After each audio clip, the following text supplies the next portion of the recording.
Bonsoir mesdames et messieurs, bienvenue sur ce live. Alors, comme toujours, je vous remercie tous de votre bienveillance, de votre gentillesse, tous ceux qui me soutiennent, tous ceux qui partagent, commentent, like, font des dons à la chaîne.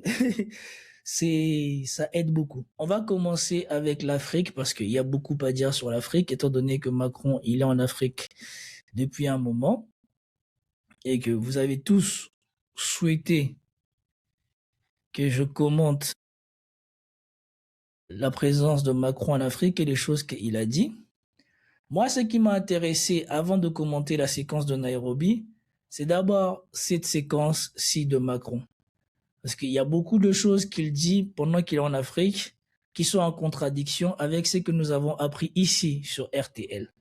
Alors, juste pour édifier les mémoires par rapport à ce que RTL dit, excusez-moi, c'est juste pour vérifier, juste pour édifier les mémoires, on va réécouter ici ce qu'on dit ici avant d'écouter Macron. Parce que quand vous écoutez Macron, la France est venue aider le Mali. Hein, c'est le Mali qui était en besoin et ils sont venus aider et nous avons été, le Mali a été ingrat. Donc écoutons ici une deuxième fois cette chronique de Georges Malbruno avant d'écouter Emmanuel Macron. Parce que comme ça, on aura de la perspective sur le discours de Macron. RTL Matin. À 7h18, RTL autour du monde, les secrets de l'actualité internationale avec vous, Georges Malbruno. La situation empire chaque jour au Mali. Avant-hier encore, au moins 35 personnes ont été tuées dans 2 attaques menées par des djihadistes. Georges, la France a officiellement quitté le Mali, elle en a même été chassée. Et pourtant, vous nous révélez ce matin qu'elle agit toujours en sous-main, grâce notamment à de discrets relais au parcours particulièrement sinueux. Ça mérite quelques explications. La France, en effet, Thomas, n'a pas de soldats au Mali où depuis 15 jours, une alliance entre des djihadistes et des rebelles touaregs ont conquis plusieurs villes et cherchent à faire tomber une junte pro-russe qui ne nous aime guère. Et pourtant, d'autres militaires dans l'orbite de la France sont à l'œuvre. Il s'agit, selon une source sécuritaire française, d'unités du renseignement militaire ukrainien, le GUR, qui opèrent en coordination avec les rebelles touaregs. Et parmi ces unités, il y a quelques dizaines d'ex-légionnaires ukrainiens, des francophones. La France joue sur le vivier des nombreux militaires ukrainiens passés par notre légion étrangère. Les rebelles indépendantistes touaregs veulent affaiblir la junte au pouvoir à Bamako. Quant aux Ukrainiens et à nous autres Français, on veut faire mordre la poussière aux supplétifs russes de la junte, les ex de la milice Wagner, renommés l'Afrika Korps, qui ont tout fait pour nous faire partir d'Afrique. C'est un partage d'intérêts, alors que les rebelles touaregs ont une ancienne relation avec les services de renseignement français au Sahel. Bon, c'est pas tout à fait la première fois non plus que les Ukrainiens sont en première ligne dans cette région. En effet, dès le début de l'année dernière, le service de renseignement ukrainien avait proposé aux autorités françaises un plan détaillé pour déloger les juntes de la région du Sahel et faire reculer leur ennemi russe. Des juntes qui, du Niger au Mali, avaient chassé, vous vous en souvenez, les unes après les autres, la France de cette région minée par les djihadistes. Mais à l'époque, Paris n'avait pas donné suite pour des raisons sécuritaires. La France ne voulait pas apparaître, même de manière déguisée. Cette fois, le verrou semble levé. Le paravent ukrainien a l'avantage de nous permettre de ne pas coopérer avec les djihadistes liés à Al-Qaïda, alors qu'en revanche, nos liens avec les Touaregs, qui cherchent l'indépendance de leur région, sont bien connus. Ouais, enfin, quand même, le plus étonnant dans tout ce que vous dites, c'est que ce jeu d'alliance, il se fait au final au profit des djihadistes. Vous avez commencé votre propos en disant les rebelles et les djihadistes sont alliés en ce moment. C'est un jeu d'alliance surprenant, c'est vrai, sans remettre à des Ukrainiens qui aident des rebelles Touaregs associés à des djihadistes qui sont nos ennemis. On est dans la froide réalité du terrain. Cela s'appelle hiérarchiser ses ennemis en vue de parvenir à un objectif commun, encore une fois, affaiblir les Russes et leurs alliés au Sahel.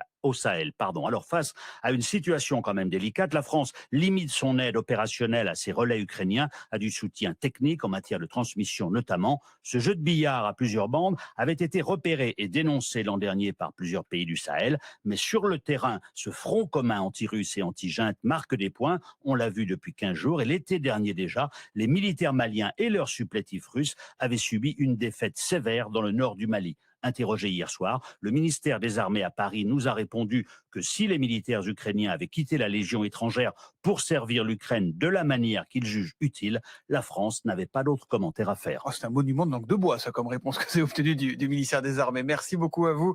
Alors, une fois qu'on a ça, on va écouter Emmanuel Macron c'est qu'il a dit ici, le 10 mai, au Kenya. Écoutez bien comment il change l'histoire de ce qui s'est passé au Mali. Je vous rappelle que sur ma chaîne, nous avons vu, ou maintenant on sait que, ou en tout cas, on a remis à l'ordre du jour que l'histoire du Mali, ce n'est pas parti du fait que on voulait déstabiliser le Mali, c'est que Nicolas Sarkozy, dans le procès dans lequel il est maintenant, pour faire tomber Kadhafi, il a promis aux gens qui allaient trahir Kadhafi une partie du Mali. François Hollande lui-même, il est venu, à sachant que c'est son pays qui a armé les gens qui sont descendus au Mali. Et pour venir au Mali, on sait que François Hollande a forcé la main à l'ex-président de demander l'aide de la France. Et c'est ce qu'il a fait, parce qu'on le sait aussi ça.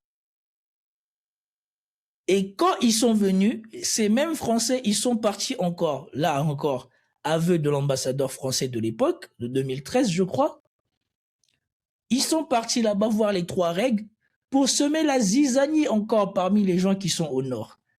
Et prendre une minorité, et une minorité noble des Touaregs et les armer et leur donner le pouvoir à eux. C'est qu'ils ont toujours fait, diviser pour mieux régner et surtout prendre une minorité, lui donner le pouvoir pour qu'elle, automatiquement, accable la majorité parce que comme elle est plus petite, donc elle va être sur la défensive et donc elle va mieux protéger les intérêts de ceux qui lui ont donné le pouvoir. Exactement ce qu'ils ont fait au Rwanda. Exactement ce qu'ils font partout. Ou en tout cas, les Occidentaux font partout. Et donc, ayez ça en tête quand vous écoutez Macron ici. Partout en Afrique, on croit à la souveraineté des États et à leur intégrité territoriale. Il y a un coup d'État au Mali, vous ne voulez plus de la France parce que vous ne voulez plus vous battre contre le terrorisme. On s'en va, comme on dit en bon français, no offense. Écoutez bien ce qu'il dit. Vous ne voulez plus de la France parce que vous ne voulez plus vous battre contre les terroristes. Écoutez bien les mots qu'il choisit.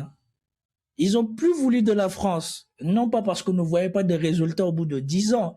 Et ici, je salue l'avis des militaires français qui ne font que suivre le pouvoir. Mais même les militaires français devraient se poser la question, qu'est-ce qu'ils sont venus foutre là? C'est quoi la vraie raison pour laquelle ils se sont retrouvés au Mali? Et surtout, pourquoi ils se sont retrouvés à mourir alors qu'ils auraient dû armer les Français? Et en plus, ils continuent à s'en plaindre. Les Russes, ils n'ont pas fait 10 ans encore au Mali. Ils ont déjà perdu presque autant, voire pire que les Français. Est-ce qu'on attend Poutine tout le temps rappeler que le Mali est ingrat face aux vies russes perdues? Et en plus, il dit, comme on dit en bon français, et il lâche un mot anglais. Du n'importe quoi, ce président. Excusez-moi.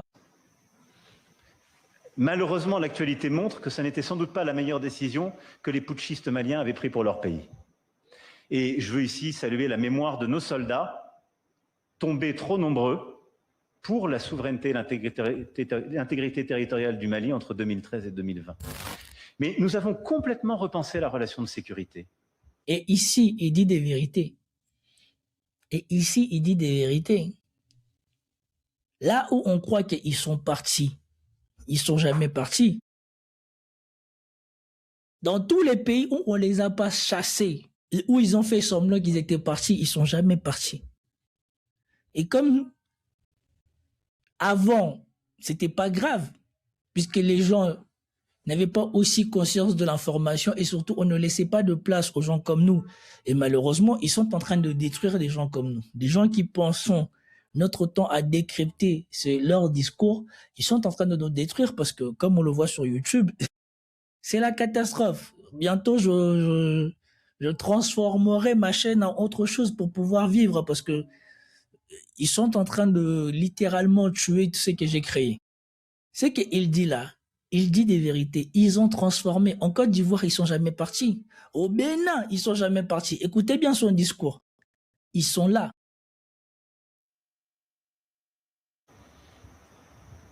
Pas pour nous soustraire, pour justement la rééquilibrer. Partout, il y avait des bases qui étaient posées, trop visibles, qui étaient comme, en quelque sorte, la rémanence d'une ère passée. Nous les avons transformées, devenues partenariales, comme au Gabon. Nous avons repensé cette relation pour qu'elle soit rebâtie de manière totalement nouvelle. Au Bénin, au Ghana, au Nigeria, on est en train d'inventer une relation de sécurité qui n'existe pas. Voilà, au Bénin. Au Bénin. Le Bénin, c'est devenu la vitrine de Macron. Ah ben oui. Il dit que comme il appelle les autorités maliennes, les gens ont choisi d'assurer leur propre sécurité au détriment de leur population. On a vu au Bénin. Au Bénin, il y avait soi-disant, il n'y avait plus d'armée française, mais on a les forces spéciales françaises qui ont apparu au Bénin quelques heures ou dans les débuts de la confrontation avec ce qui devait être un coup d'État. On ne sait pas d'où ils sont sortis. Et aujourd'hui, on vous dit, on est en train de réinventer une architecture de défense comme on n'en avait pas vu avant. Ils sont là, les vérités. Il suffit juste de prêter attention. Qui est partenarial, c'est l'Afrique de l'Ouest. Hein. Et ça Vous avez vu le sourire? Vous avez vu le sourire? Vous avez vu le sourire? Retenez bien, parce qu'après, on va écouter encore une deuxième. Avec des vrais résultats sécuritaires, au Bénin comme au Nigeria. Avec des vrais résultats sécuritaires. Au Mali, ils sont partis prendre Poutine parce qu'ils ne veulent pas assurer la population, la sécurité de la population. Mais au Bénin, nous, on sauve Patrice Talon, mais la population, elle est garantie de sa sécurité. Ce qui vous prouve que ces gens-là ne sont jamais partis de l'Afrique de l'Ouest. Et que comme on l'a appris par Georges Malbruno, parce que maintenant, comme par hasard, attendez d'abord qu'il finisse, maintenant, comme par hasard, ce fameux coup d'État ou ces fameuses personnes-là qui étaient organisées, soi-disant, pour prendre le pouvoir au Mali, on est en train de voir ici les vidéos publiées par l'Africa Corps et l'armée malienne. Où est-ce qu'ils sont partis? Il y a 1 semaine ou 2 semaines, ils étaient prêts à prendre le Mali. Ils contrôlaient 70% du Mali. Sur TV5 Monde, je crois, ils sont partis jusqu'à 70%. Et maintenant, vous avez plein de vidéos de l'armée malienne, comme par hasard, qui recommencent à se rebalader dans le Mali. On aurait dit que le truc, il a raté et c'est sauf qui peut. Ils sont plus là. Alors, j'ai tellement subi que même moi-même, je suis traumatisé. J'ai peur de vous mettre les images parce que la dernière fois, ma chaîne a sauté essentiellement à cause de ça. J'étais en train de critiquer ce qui se passait au Mali. Probablement que un supporter d'Assimi Goïta a cru bon peut-être de me signaler ou de mentir sur mon live que parce que j'étais en train de parler du Mali, mon live a sauté et depuis ma chaîne, elle a des gros problèmes. Ce qui, quand j'y pense, me fout une rage assez énorme de savoir que c'est probablement à cause des Africains qu'aujourd'hui je suis à 2 doigts d'arrêter de faire ce que je fais. Alors que j'adore ça parce que c'est quelque chose qui est naturel pour moi. Mais voilà, en tout cas, ici vous avez des images de l'armée russe qui est en train de se balader dans les rues de Bamako, en tout cas qui reprend des patrouilles, des balades, et on vous dit qu'ils reprennent des bastions, des choses aux gens qui attaquaient au Mali. Et il y a quelques jours, on nous disait que l'armée malienne était en débandade et que le Mali était sur le point de tomber. Dès qu'on prend les chaînes occidentaux, on les ferme, on les vire du Mali, on n'entend plus parler de ça. Et de leur côté, ils ne peuvent plus dire ça. Alors bien évidemment, la dernière fois, ils nous ont montré des images de quelque chose qui s'était passé au Mali. Avant d'en venir là, je voulais d'abord vous parler de ça parce que maintenant, écoutez ce qu'a dit ici Emmanuel Macron. Sur France 24, ils ont fait que 1 minute de cette interview. Écoutez ce qu'il a dit ici sur 2 minutes. Parce que là, il revient plus longuement sur qu'est-ce que la France a fait pour ses ingrats de Mali depuis 2013. Privé puis parapublic russe, je pense au peuple malien et à ce qu'il subit depuis tant d'années, sous les coups de boutoir de groupes terroristes, puis de décisions qui ont été prises par les auteurs de coups d'État qui ont décidé plutôt de s'allier à des milices privés puis parapublics russes qui ont préféré leur propre sécurité plutôt que la lutte contre le terrorisme. Il est revenu sur ça. Les autorités maliennes se sont tournées vers les Russes pour leur propre sécurité, plutôt que pour assurer la sécurité du pays. C'est sûr que s'ils n'auraient pas fait appel aux Russes, mais nous, on les aurait laissés tranquilles. Étant donné qu'il y a 1 semaine ou 2 semaines là, hein, on a visé toutes les autorités maliennes en même temps. On a fait un truc de grande ampleur qui n'a pas marché. Maintenant, les mecs qui ont fait ça, ils sont en débandade. Mais non! Ils n'auraient pas dû prendre les Russes. On les aurait éliminés et puis on aurait rétabli les choses comme nous on voulait. Hein?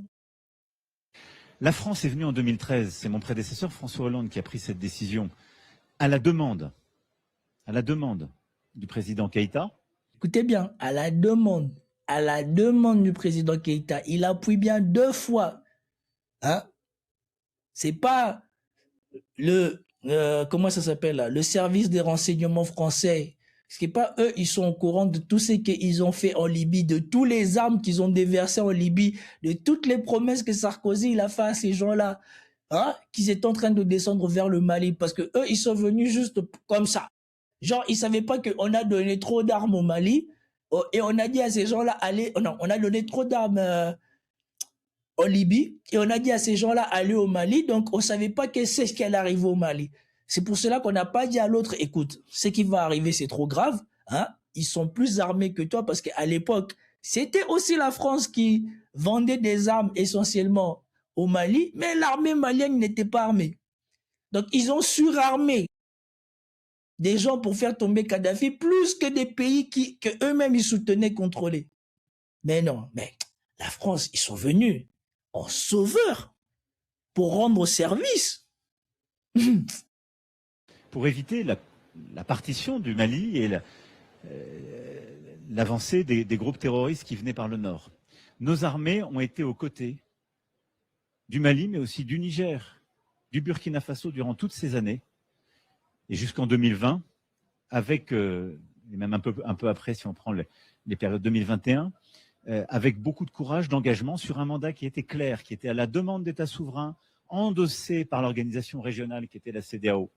Et la même CEDEAO qui, sous l'impulsion d'Emmanuel Macron, a voulu déclarer la guerre, pas une intervention, a voulu déclarer la guerre au Niger.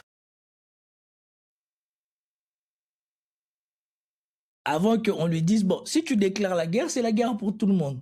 Avant que je crois que c'est le Burkina Faso et le Mali, ils ont dit, si tu déclares la guerre, c'est la guerre pour tout le monde. Mais bon, la CEDEAO est souveraine. Hein, elle n'est pas sous l'influence d'Emmanuel Macron. Plusieurs dizaines de nos soldats sont tombés, et je pense à eux et à leurs familles. On a ensuite été, pardon de le dire comme ça, mais reconnus par de l'ingratitude et beaucoup de fausses informations. Et j'en veux beaucoup aux dirigeants et à tous ceux qui ont tenu ces propos inacceptables. Néanmoins, maintenant, c'est le peuple malien qui souffre. C'est toute cette région qui souffre. Bon, il reprend ses propos sur l'ingratitude. On sait ce que Ibrahim Traoré en a dit. Mais bon, ça, passons. Je ne vais plus intervenir parce que moi-même, je n'ai pas regardé la suite. Mais en tout cas, la première partie, là, ça m'intéressait beaucoup. Maintenant, écoutons ce qu'il a à dire. Et si vous me demandez de me retourner vers le passé, dès 2017, on lance l'alliance, le G5 Sahel, et puis cette alliance où on dit il y a sécurité, développement et politique en même temps. C'est de ne pas avoir été en fait plus dur, quelque part plus exigeant sur cet axe, et de ne pas avoir demandé avec encore plus de force aux dirigeants de prendre plus vite la place avec de l'administratif, des projets de développement et d'émancipation d'opportunités, partout où le territoire était repris aux terroristes. Parce que... Franchement. Donc, eux, leur projet, c'est de refaire du développement là où on chasse les gens qui menaçaient les pays. Mais pendant les 60 ans où ces pays-là, ils ont coopéré avec la France, développer ces pays-là pour qu'ils puissent faire face justement à ce qui est arrivé, ça, c'était pas le projet. Donc, le projet, c'est quand vous-même vous donnez des armes à d'autres gens pour attaquer, vous vous rendez compte que vous les avez mieux armés que l'armée que vous étiez déjà censé soutenir. Et c'est là maintenant vous vous rendez compte que dans ces endroits-là, forcément, les gens vont se radicaliser puisque déjà, ils n'ont rien, ils sont affamés. Quoi qu'il arrive, ils mourront. Donc, autant mieux qu'ils meurent en se battant. Et c'est là ils se disent, non, mais en fait, le projet, il faut développer. Ah bon? Et pendant les 60 ans, là, où vous avez tout développé en France grâce à l'Afrique, grâce à cette zone-là du Sahel. Grâce à ça, vous avez l'or qui n'est pas chez vous. Grâce à ça, vous aviez la première industrie d'uranium. On ne sait pas où vous avez de l'uranium. Pendant ce temps-là, il ne fallait pas développer. Incroyable. Finalement, ça a fini par apparaître comme étant une garantie sécuritaire qui leur était apportée. Président, vous disiez il y a quelques mois, ils ont oublié de nous dire merci, ce qui avait provoqué beaucoup de réactions vives au sein de la communauté des chefs d'État africains. C'est que je pense qu'ils ont été extrêmement offensants à l'égard de nos soldats, mais surtout, ils n'ont pas pris une bonne décision parce qu'ils ont acté en 2020-2021, pour ces putschistes, que leur priorité n'était plus la lutte contre le terrorisme. C'est tout. Et je le déplore. Je le déplore très profondément. Mais qu'on soit clair. C'est quand même grave, hein. C'est quand même grave de dire que voilà, les dirigeants qui ont signé avec Poutine, qui ont signé avec la Russie, qui sont maintenant mieux armés qu'à l'époque où ils étaient contre la France, qui ont leurs armées qui sont mieux organisées qu'avec la France, que leurs armées vont dans des territoires où ils n'allaient pas avec la France.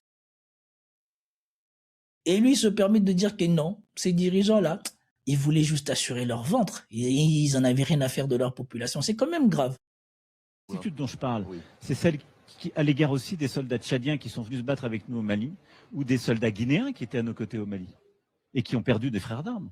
Mais ce que je dis, c'est juste la vérité. C'est juste ce qu'on vit, ce qu'on fait entre partenaires européens, ce qu'on fait dans le monde entier. Voilà. Mais chacun de ces pays, il parle à la France normalement, c'est-à-dire aussi avec respect. Et je pense qu'il faut arrêter aussi cette idée que, au fond, il ne faudrait pas être respectueux avec la France pour vraiment être africain. C'est ce qu'ont fait ces putschistes. Bah non, le respect, c'est réciproque. Nous aussi, on veut être respectés. Ils se foutent de la gueule du monde. Ils se foutent de la gueule du monde. Parce que la France a respecté l'Afrique quand elle exploitait l'Afrique. Donc, la courtoisie,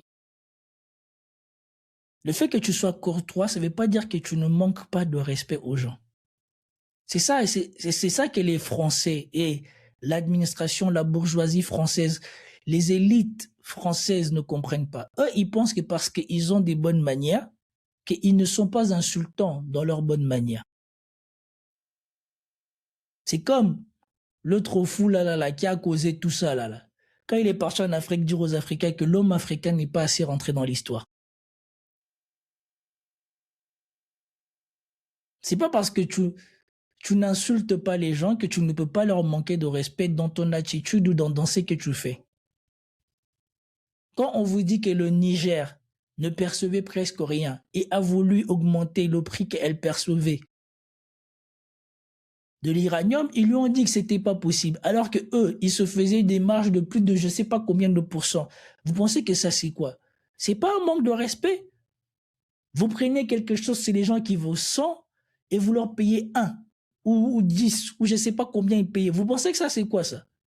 Ça c'est pire que le manque de respect.